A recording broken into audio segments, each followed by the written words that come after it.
एक बार गौतम बुद्ध और उनका शिष्य आनंद एक सफ़र पर निकलते हैं, जहाँ पर उन्हें एक जंगल पार करके एक गांव पर पहुँचना होता है।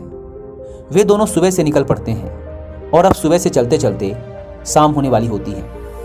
अब जब शाम हो रही होती है तो आनंद से अब चला नहीं जा रहा है। उसके पैरों में दर्द हो रहा होता है और उसे जंगल में दिख जाता है एक लकड़हारा। अब उस लकड़हारे को देखते ही आनंद खुश हो जाता है। वो उस लकड़हारे के पास जाता है और उससे पूछता है कि भाई, क्या तुम मुझे बता सकते हो कि गांव अभी यहाँ से कितना दूर है? तो लकड़हारा गौतम बुद्ध की तरफ देखता है और गौतम बुद्ध उस लकड़हारे की तरफ देखकर मुस्कुरा देते हैं। अब लकड़हारा जैसे ही गौतम बुद्ध की मुस्कान देखता है, वो आनंद से कहता है कि भाई, तुम बहुत ही करीब आ गए हो। गांव यहाँ से 2 मील आगे ही है, सीधे चले जाओ। अब जैसे ही आनंद ये सुनता है 2 मील आगे, वो एकदम से उत्साहित हो जाता है और वो भागा भागा आगे निकल जाता है। अब गौतम बुद्ध में तो बहुत ऊर्जा होती है और अब आनंद में भी नया उत्साह आ चुका होता है। वो अपना दर्द भूल चुका होता है और आगे बढ़ता चला जा रहा होता है।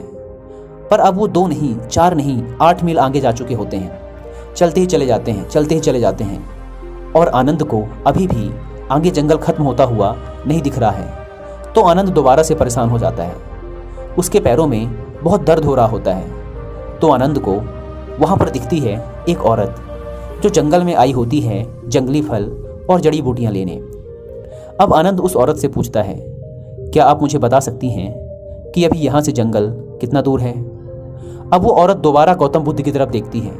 गौतम बुद्ध इस बार फिर से उस औरत की तरफ देखकर मुस्कुरा देते हैं। तो वो औरत आनंद से बोलती है, तुम बिल्कुल आ ही गए हो गाँव।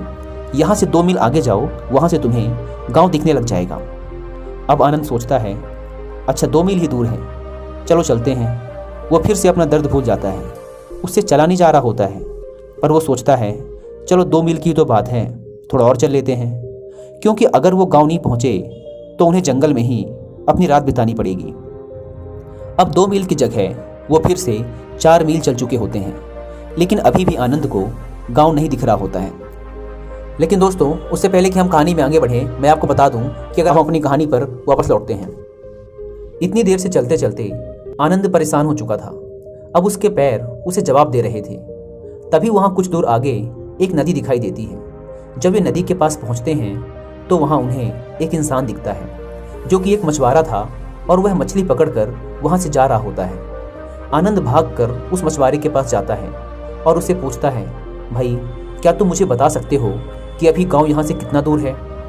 वो मछुआरा भी गौतम बुद्ध की तरफ देखता है और गौतम बुद्ध हर बार की तरह इस बार भी उस मछुआरे की तरफ देखकर मुस्कुरा देते हैं। लेकिन इस बार आनंद भी देख लेता है कि गौतम बुद्ध मुस्कुरा रहे हैं, जरूर कुछ ना कुछ बात होगी।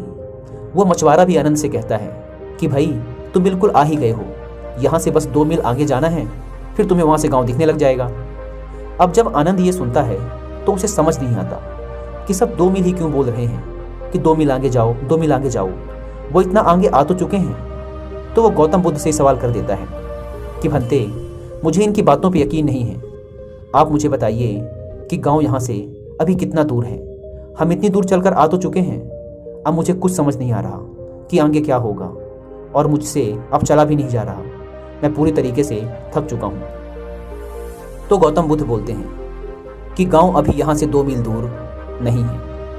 गांव अभी यहाँ से कम 20 मील दूर है। तो आनंद बोलता है कि भंते, इसका मतलब है कि आज हमें रात फिर यहीं गुजारनी पड़ेगी। गौतम बुद्ध बोलते हैं, हाँ बिल्कुल, आज की रात हमें यहीं गुजारनी पड़ेगी। आनंद बोलता है, फिर ये सब झूठ क्यों बोल रहे थे कि 2 मील आगे जाओ, 2 मील आगे जाओ? फिर गौतम बुद्ध बोलते हैं, इन्होंने झूठ थोड़े ना बोला। इन्होंने तो तुझसे बोला कि तुझे 2 मील आगे जाना है। 2 मील आगे है गाँव। तो जब उन लोगों ने तुझे 2 मील जाने के लिए बोला तो तेरे अंदर एकदम से उत्साह आ गया कि बस 2 मील ही तो चलना है, पार कर जाएंगे। सोच, अगर तुझे उस लकड़हारे ने ही वहीं बोल दिया होता कि गांव तो अभी यहाँ से कम 25 से 30 मील दूर है, तो क्या तू यहाँ तक आ पाता? तू वहीं हार मानकर बैठ जाता। अब देख, थोड़ा थोड़ा करके हम कम से कम यहाँ इस नदी के किनारे तक तो पहुँच गए हैं और नदी के किनारे हम रात गुजार सकते हैं। हम कल सुबह अपना सफ़र शुरू करेंगे। हम रात यहीं गुजार लेते हैं। अब जरा आप सोचिए, आनंद को मोटिवेशन मिली कैसे, थोड़ा और करके आगे बढ़ने में, और थोड़ा थोड़ा करके वो बहुत दूर आ गया। बिल्कुल इसी तरीके से हम भी लोगों को प्रोत्साहित करें तो वो भी थोड़ा थोड़ा करके ज़िंदगी में बहुत आगे बढ़ सकते हैं। लेकिन उसके लिए वो थोड़ा थोड़ा मोटिवेशन देना ज़रूरी है। लेकिन प्रॉब्लम ये है कि हमारे आसपास पॉजिटिव इंकरेजर बहुत कम हैं। टांग खींचने वाले ज़्यादा हैं जो बोलते हैं कि तेरे से ना हो पाएगा। और होता ये है कि जब हम किसी को डिमोटिवेट कर देते हैं तो वो इंसान वहीं रुक जाता है। इसलिए सोसाइटी में मोटिवेटर, इनकरेजर चाहिए। जैसे इस कहानी में लोगों ने आनंद को किया, वैसे आप भी बन जाइए ना। थोड़ा थोड़ा मोटिवेट कीजिए। अगर मैं आपसे बोलूं तुम 100 पुशअप कर सकते हो तो आप कहेंगे यार 100 तो नहीं हो पाएंगी। लेकिन अगर मैं कहूं कि 10 कर सकते हो तो आप बोलोगे हाँ 10 तो हो जाएंगे। और 10-10 करके अगर आप वही 10 बार कर लो तो 100 हो जाएंगे। पहली बार 100 करना बहुत मुश्किल है, लेकिन ये मुश्किल काम आसान हो सकता है अगर हम उसे टुकड़ों में तोड़कर लगातार करें। इसलिए दोस्तों, अगर हम आज से स्मॉल बट कंटिन्यूअस स्टेप लेना शुरू कर दें तो हम देखेंगे कि हमारी लाइफ जादुई तरीके से बदल जाएगी।